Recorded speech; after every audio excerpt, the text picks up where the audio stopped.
네, 세무사빠의 세금 이야기. 이번 시간부터는 상속세나 증여세, 양도소득세 등 각종 세금을 신고할 때 우리가 놓치지 말고 알아두면 좋을 어떤 상식적인 세무 쪽 얘기를 좀 해볼까 합니다.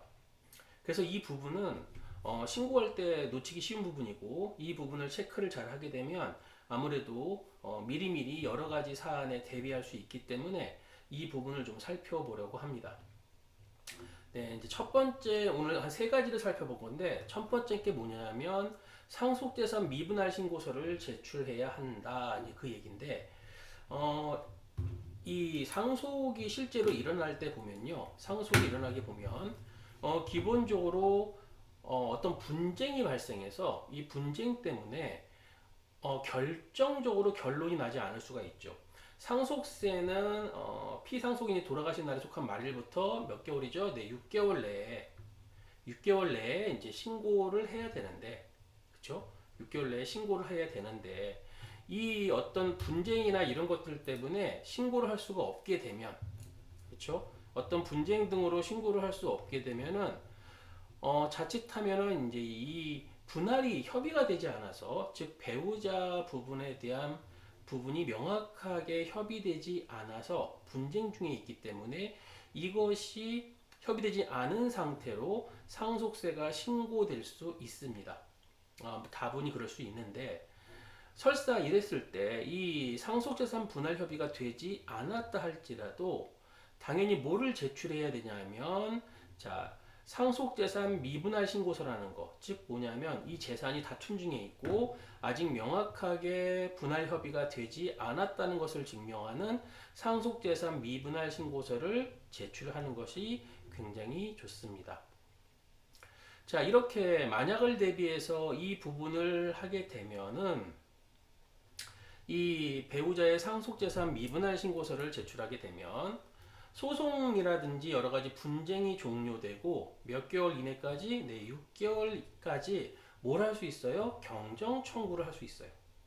결국 뭐냐 하면은 어쨌든 간에 이 어떤 분할이 형성이 되고 세금이 과세가 됐을 때 배우자분에 대한 어떤 배우자 몫이 커졌을 때 배우자 공제 등을 이제 적용해야 되지 않아요? 그래야 세금이 절세가 되는데, 만약에 이런 상속재산 미분할 신고서가 제출되지 않으면 이 근거가 없어요. 경정 청구, 즉 배우자 상속 공제를 다시 적용해서 계산해야 될 수 있는 근거가 없다 보니까 당연히 어떻게 해야 된다? 만약에 협의가 되지 않았다 할지라도 상속세를 신고할 때 반드시 뭐 해야 돼요? 상속재산 미분할 신고서를 꼭 제출을 하여야 합니다. 그래야만 나중에 이런 분쟁이나 소송이 종료되고 나중에 세금을 다시 계산한다 했을 때 이제 배우자분의 몫이 이제 만약에 커졌죠? 그렇다면 당연히 배우자 상속 공제도 많이 받을 수가 있거든요. 그것들을 하기 위해서 반드시 배우자 상속재산 미분할 신고서, 아직 결정이 안 됐다, 이 부분을, 이 미분할 신고서를 반드시 제출하여야 합니다. 네, 이런 부분은 좀 상식적으로 알아두셔야 되고요. 자, 그 다음 또 이제 고민할 게 뭐냐면 상속공제 종합 한도를 좀 고민해야 된다. 상속공제 종합 한도는 이제 상속이 일어나기, 상속세를 계산할 때 이 상속공제를 적용받죠. 이 상속공제를 적용받는데 이 상속공제가 그냥 무적정 되는 것이 아니라 뭐가 존재한다는 거예요? 한도가 존재한다는 거죠. 그래서 이 한도를 고려해 봐야 되는데, 이 한도를 언제 고려해야 되냐면 이럴 수 있어요. 첫 번째, 이 한도를 먼저 이해할게. 이 한도를 못 넘어간다. 상속세 과세가액에서 뭐죠? 선순위 상속인이 아닌 사람에게 유증이나 사인증여했다. 무슨 말일까요? 네, 자녀 자식들한테 줘야 되는데 그 손자, 그 세대를 건네뛰어서 손자 등에게 줬다. 뭐 그럴 수도 있잖아요. 그걸 유증이나 유언에 의한 증여나 어떤 사인 증여로 할 수가 있잖아요. 그렇죠? 그럴 때 이걸 고려해야 되고, 마찬가지죠. 선순위 상속인의 상속 포기로 다음 순위의 상속인이 상속받을 재산도 여기서 빠지게 돼 있죠. 과세가액에서 선순위 상속인이 아닌 사람의 유진 사인 증여한 거, 며느리, 뭐 사유하게 한 것들 빼고, 그 다음에 포기해서 손자들한테 간 것도 빼고, 그 다음 뭐죠? 사전 증여. 당연히 뭐 증여재산 공제나에 재해손실 공제를 뺀 금액인데 먼저 상속 즉 돌아가시기 전에 먼저 사전에 증여를 하겠다.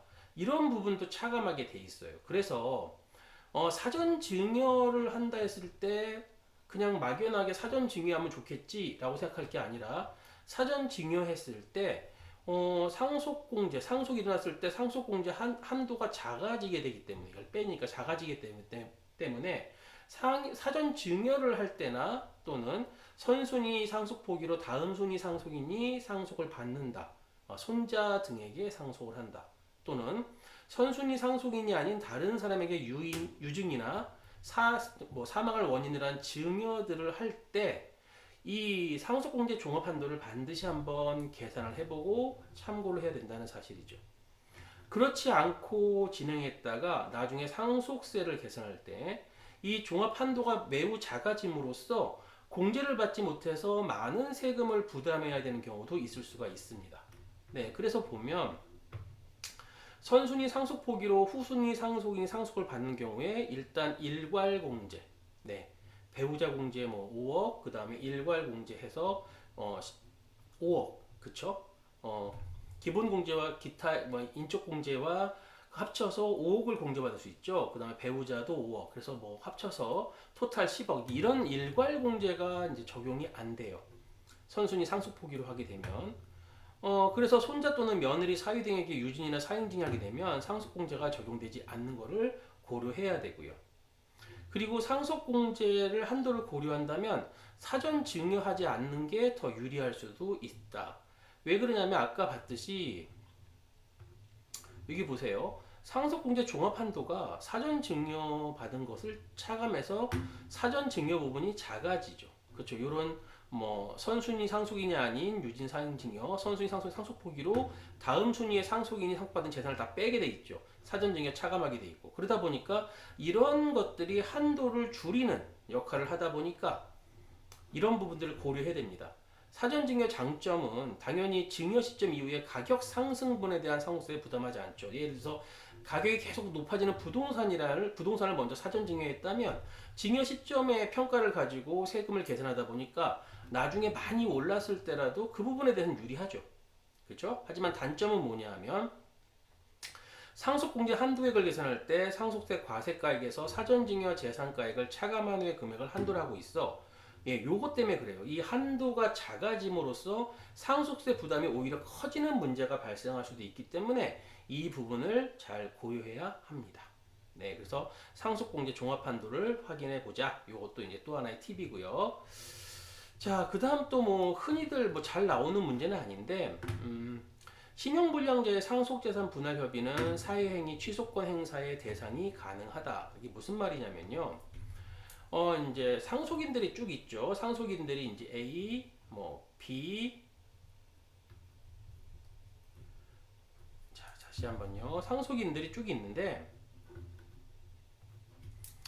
자, 상속인들이 뭐 상속인이 A, B, 뭐 C 이렇게 있다. 근데 요 B가 신용불량자다. 이래 버리면 A, B, C에게 재상속이 일어나게 되면 이 B에게는 뭐 이미 뭐 압류라든가 여러 가지가 다 걸려 있기 때문에 이 B에게 간 모든 재산은 모두 다 이 신용불량자의 그 모든 그 어떤 압류 이런 걸 통해 가지고 모두 다 그 채무의 변제에 사용되다 보니까 실익이 없죠. 그래서 이런 경우에 B는 빠지고 협의 분할을 해서 A하고 C만이 상속재산 분할을 하겠다라고 하는 경우가 있는데 이럴 땐 여러분 뭐냐면 여기가 돼요. 사회행위 취소권 행사의 대상이 가능하다.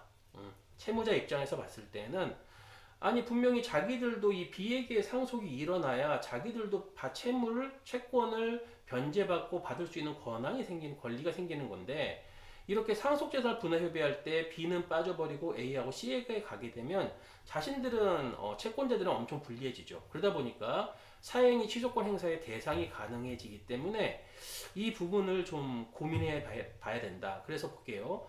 실무상 간혹 형제 간의 일부 형제가 신용불량자나 체납자라서 상속재산을 나는데 고민이 있다.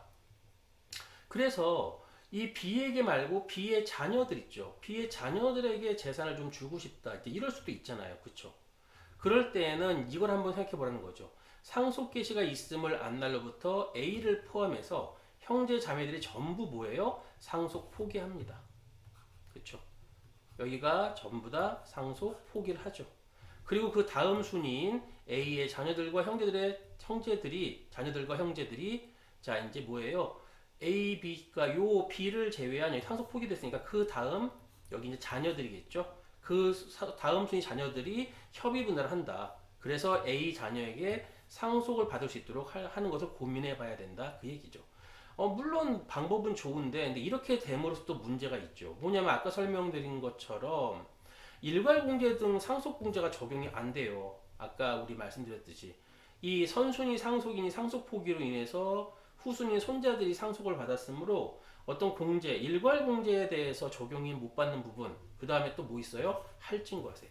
세대를 건너뛰어서 뭐예요? 한 번에 상속세를 내야 될 기회가 없어진 거잖아요. 그러다 보니 당연히 세법은 이렇게 세대를 건너뛰게 되면 할증합니다.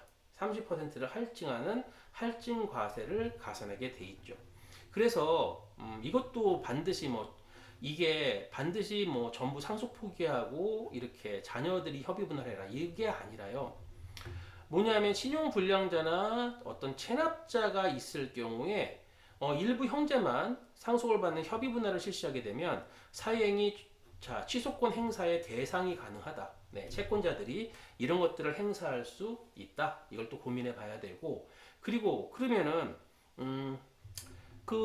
바로 상속인들, 형제들이 포기해서 밑에 있는 자녀들이 받을 수 있도록 하는 방법을 고려해 봐야 되는데, 그렇죠? 전부 상속 포기함으로써. 근데 이럴 때에는 일괄 상속 공제 등이 적용이 안 되고, 할증과세로 인해서 30%를 더 세금을 내야 되는 부분이 있기 때문에, 이런 부분들을 한번 좀 종합적으로 고려해 봐야 된다. 어떤 정답이 있다는 게 아니라, 이런 경우에는 사유행위 취소권 행사의 대상이 가능하다.